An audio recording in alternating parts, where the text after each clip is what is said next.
ဒီနေ့တော့မကွေးမြတ်တော့အခြေတော်ရင်းကမကွေးတောင်တွေကိုရောက်နေတာပါမကွေးတောင်တွေရဲ့တဘာဝနဲ့ဘာတွေစားမလဲဘာတွေရမလဲဆိုတာလိုက်ကြည့်ပေးပါဦးနော်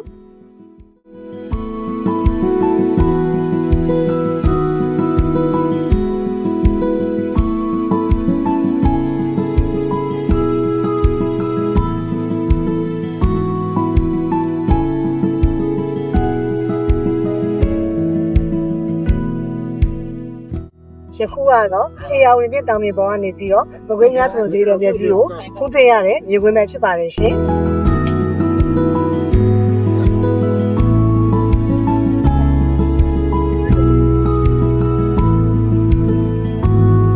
တောင်မြေကတော့ခေယာဝင်ပြတောင်မြေဖြစ်တဲ့အတွက်ကြောင့်မို့လို့ဓာတ်ပုံရိုက်လို့ကောင်းတဲ့နေရာဖြစ်ပါတယ်ဒီမှာလည်းဓာတ်ပုံတွေအများကြီးရိုက်ခဲ့ပါတယ်ရှင်ကြော်လေးစားပါတယ်ခင်ရင်လည်းတောက်ပါတယ်အဆက်တုပ်လဲပါလာပါလေ